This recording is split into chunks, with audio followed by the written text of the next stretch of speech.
One of the most common NDT techniques is the magnetic particle testing.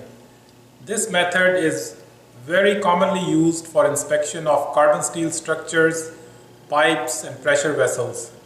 The technique is very sensitive for surface inspection, for detection of cracks and any other defects on the surface.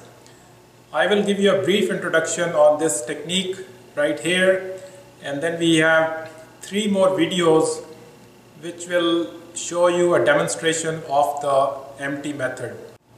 Here we describe the concept of magnetic particle testing.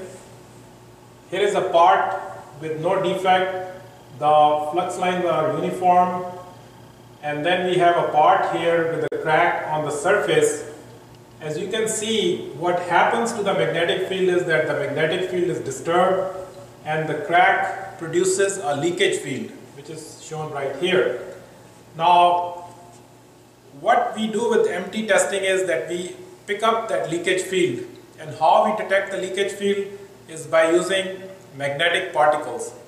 Magnetic particles are sprayed on the surface either in the dry form or suspended in a liquid. Here we see the part with the crack. The crack produces a leakage flux, which is shown here, and then the particles are attracted to the leakage flux area, and that's how we pick up the indication produced by the crack. One thing we have to understand about magnetic particle testing is that it's sensitive to cracks which actually block the magnetic field.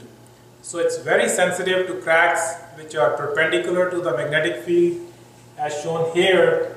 However, if the crack is parallel to the magnetic field, it could be missed and not detected. So MT testing is very sensitive to cracks perpendicular to the magnetic field, and it will also detect cracks which are 45 degrees to the magnetic field. In order to perform MT testing, we have to follow some basic steps.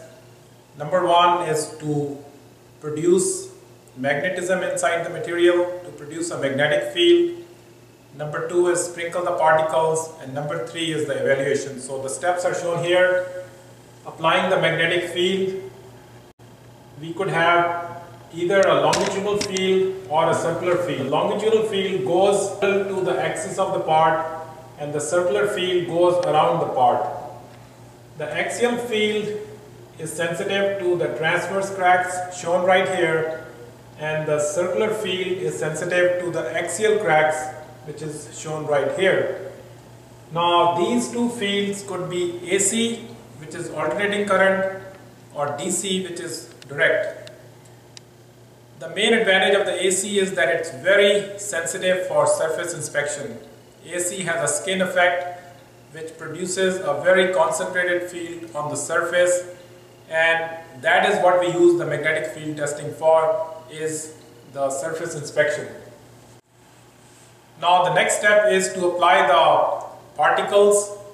The particles can be dry or they can be in a wet medium. The dry particles are just sprinkled over the surface, and the wet particles are actually the same particles, but they are suspended in some kind of a liquid. Now these particles can be visible or they can be fluorescent. Fluorescent particles are actually more sensitive for detection of cracks, especially very tight cracks. Once the inspection is done, and then we have to look for the particles, we have to make sure that there is enough light on the examination surface.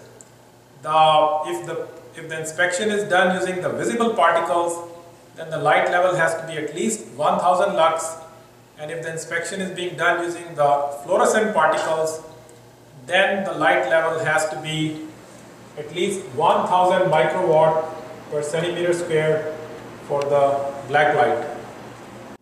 Let me go through all the basic equipment used for the manual MT using the yoke method. This is a AC yoke. There is a switch here to turn it on.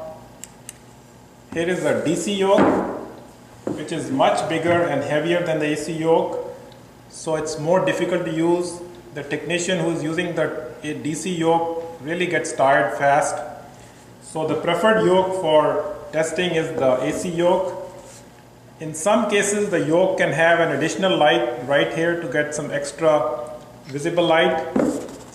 Here is the 10-pound weight to check the yoke lifting capacity. We put the yoke here and then we lift it. There are other ways of magnetizing pipes and bars, and for those we need bigger machines, and we use coils which are wrapped around the part to produce longitudinal magnetism, and for the circular magnetism we actually pass the current through the part itself, and that produces circular magnetism. A basic ruler to measure the indications. Now, one thing we have to do is to make sure that there is enough magnetic field in the part being inspected. So we can use either a pi gauge or we can use a shim. In general, the pi gauge is used for dry powder and the shims are used for wet MT. Here are the particles which are used for the testing. Before we apply the particles, we may want to apply a cleaner on the surface, which is right here. The dry powder is right here. There is an air blower to spread the dry powder. Then to perform wet visible MT, we may first apply the wet contrast paint right here, and then the wet visible particles are here. In order to do the fluorescent inspection, then we use the fluorescent particles. These materials are available in various brands in different countries. So whatever is available in your area, you could buy that specific brand. Once the particles are spread out, we have to make sure that there is enough lighting. In order to measure the lighting, we use a light meter, which is right here, and the light meter can be connected. This is a visible sensor, and this is actually a UV sensor for the black light, and the black light is right here, which is used for the fluorescent inspection. So that's about it as far as the equipment is concerned, and in the next few videos which are on our website, you will see the demonstration of all the three techniques, which would be the dry powder, the wet visible, and the fluorescent MT. This was a brief introduction to magnetic particle testing. If you are interested in training, please contact us at our office.